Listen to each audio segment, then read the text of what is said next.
Hey, what's up, everybody? It's just Charles, and I welcome you guys to another episode of the Dreamerspro Show, where we cover everything from sports, hot topics, classic debates, entertainment, when we give you guys a fresh perspective on things and how we see them. And today we got a pretty interesting show for you guys that we definitely want you guys to stick around for. But before we get into it, please make sure you like the video and subscribe to the channel. Now, as y'all know, Charles Barkley is one of the most outspoken people in all of sports, right?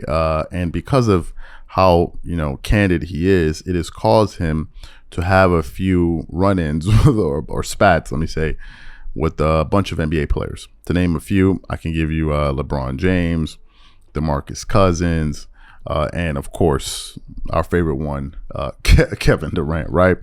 Kevin Durant and Charles Barkley have had this history, and there was even that awkward moment between the two of them on television when he was interviewing him, and he just gave Charles like a one-word answer.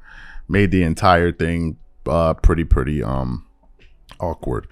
But whenever Charles Barkley was discussing Kevin Durant's legacy and the decisions he's been making in terms of career moves, one of the things Charles Barkley used to say about Kevin Durant is that he's a bus rider, right? He's a bus rider. Now, what does he mean by bus rider? Basically, he's someone that jumps on a team that's already going somewhere and then goes on to win a championship. He's never really the driving force, right? And that really started when Kevin Durant decided to go join the Golden State Warriors, and they ended up winning back-to-back NBA championships.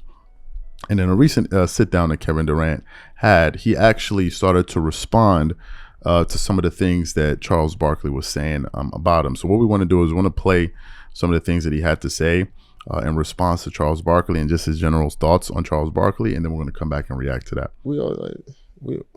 Why carrying a butt? Like, why is that analogy even brought up for teams? Like, I feel like the only reason why that even kept traction because that was about me specifically. But Charles Barkley said that about me, and like I said, disrespecting my game is a part of the storyline. You know what I'm saying? So like that's going to hit for my storyline more than anything. But like, who's even looking at the game that way? Like, that's how Charles Barkley looked at the game, and that's probably why he didn't get what he wanted, because he thought it was all about being a bus driver when we all sitting on the bus together. You know what I'm saying? I think it's funny from my vantage point that it's you guys have developed this relationship.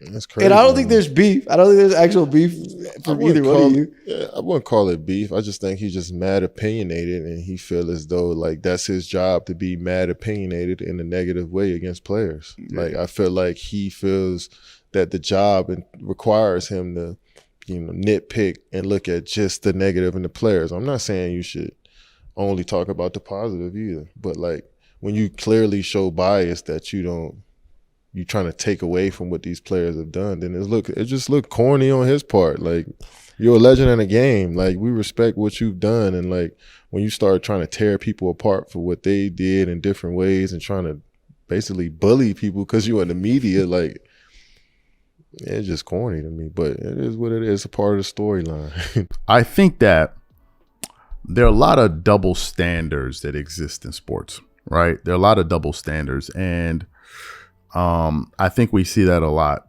with Kevin Durant. Is Kevin Durant the first person to be a part of a super team? Yes or no? The answer is no.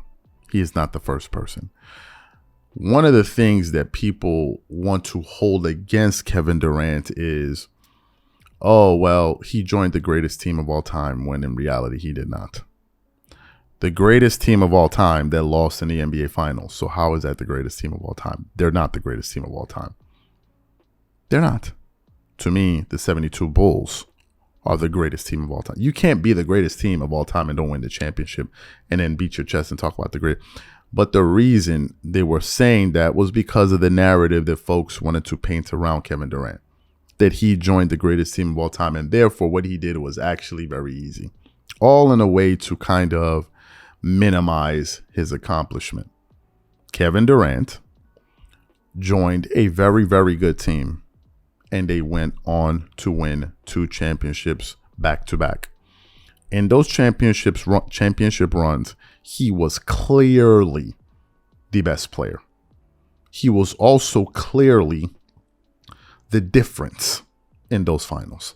It's not even close. No matter how much we want to reverse engineer history, it ain't going to happen.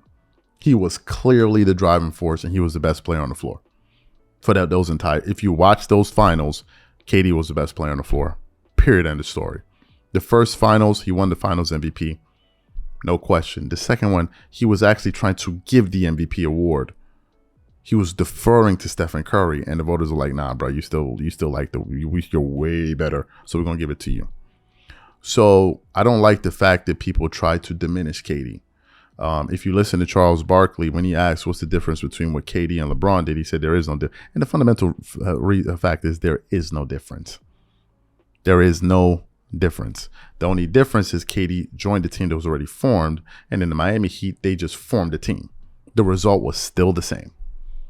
The result was the exact same. 2 super teams.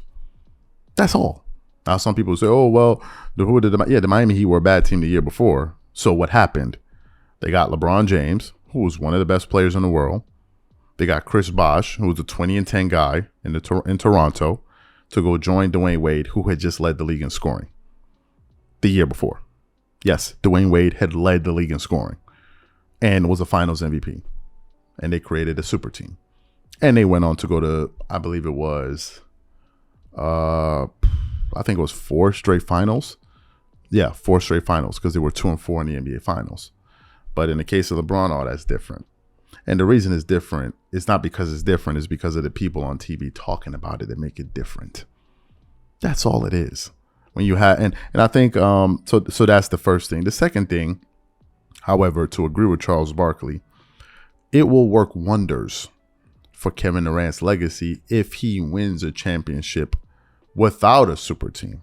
That is for sure the truth. If he wins a championship the way LeBron did with Cleveland, the way Dirk did with the Dallas Mavericks, the way Kawhi did with the Toronto Raptors, it would work wonders for his legacy. However, that doesn't diminish the 2 championships that he won as the finals MVPs. Because if it does, then we got to remove LeBron's 2 finals MVPs. We're not going to do that, right? Of course we're not going to do that. Y'all would never do that. You would never do that. If those 2 finals don't count for KD, then KD has 0 championships and LeBron is at 2. But of course we're not going to do that for KD, for LeBron. So therefore, to me, I just think the issue that KD has is when people now try to diminish him as a basketball player overall, knowing that he's a hell of a player. Does he still have to win one on his own? Yes.